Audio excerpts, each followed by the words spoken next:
البنات شوفوا لي هاد الصفه ديال الروز كيفاش كتجي. هانتوما شوفوا الروز الحبه على اختها، ما معجن ما حتى شي حاجه، وكيوجد في دقائق معدوده، يعني في 30 دقيقه تقدري توجدي هاد الغدا هذا. ها هي ديك لاصوص ديال لادند، هانتوما شوفوا كيفاش كتجي مريقه خاطره زوينه. كنتمنى تجربوها وتنال اعجابكم ان شاء الله.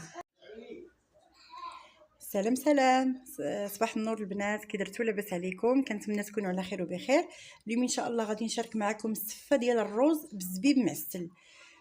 هي هكذا تدار غير السفه ديال الروز بوحدها، ولكن انا بغيت نزيد معاها الطريفات هادو ديال لادند.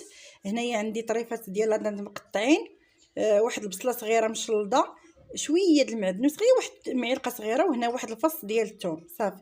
وهنايا بالنسبه للتوابل غديروهم على شحال على قد داك اللحم اللي نتوما عندكم. عندي هنايا سكينجبير، الخرقوم، البزار، المروزيه ديال اللحم، القرفه، وشويه ديال القزبر يابس صافي. وغادي نزيد واحد العود ديال القرفه ومليحه وشويه زيت ونشحر هادشي. هانتوما البنات من بعد ما شحرت هذيك اللحيمه مع البصله والتوابل، بسم الله غادي نضيف دابا الماء بالقياس. ما غاديش نكثر الماء بزاف باش تجي المريقه خاطره صافي. دابا غادي نغطي عليها ونخليها حتى طيب على خاطرها. البنات بالنسبه للصفه ديال الروز، هنايا في الكوكوط عندي جوج سلايف ديال الروز كلاصي مغسولين مزيان، نديرهم هنا بسم الله. غادي نزيد معلقه صغيره ديال الملحه كتبقى على حسب الذوق.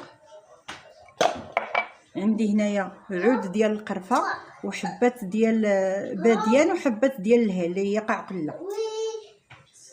غادي ندير جوج معالق كبار ديال الزبده،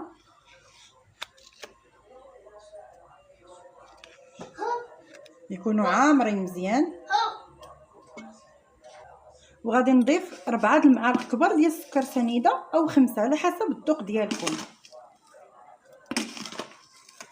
انا غادي ندير غير 4 بارك. وعندي 5 المعالق كبار ديال زيت المائده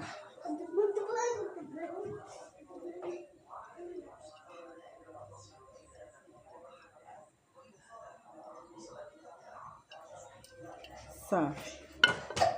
وغادي نضيف، انا درت هنايا جوج زلايف ديال الروز، يعني غادي ندير معاهم 4 زلايف ديال الماء.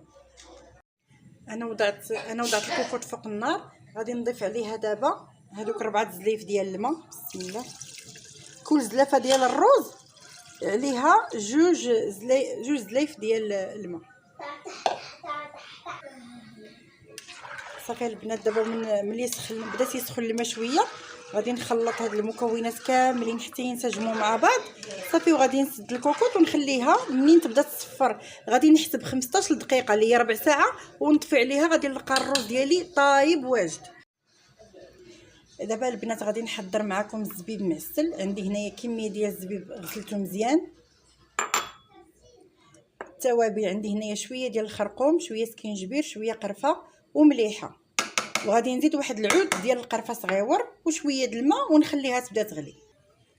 ها هو عود ديال القرفه صافي. انا زدت ليها واحد شويه د الماء غير الجهد فين يطيب هذاك الزبيب صافي. حيت نشوف هذا الماء بدا تينشف والحبات ديال الزبيب تنفخوا، غادي نضيف واحد 2 معالق كبار ديال السكر ونخليه يتعسل شي شويه صافي ونطفي عليه.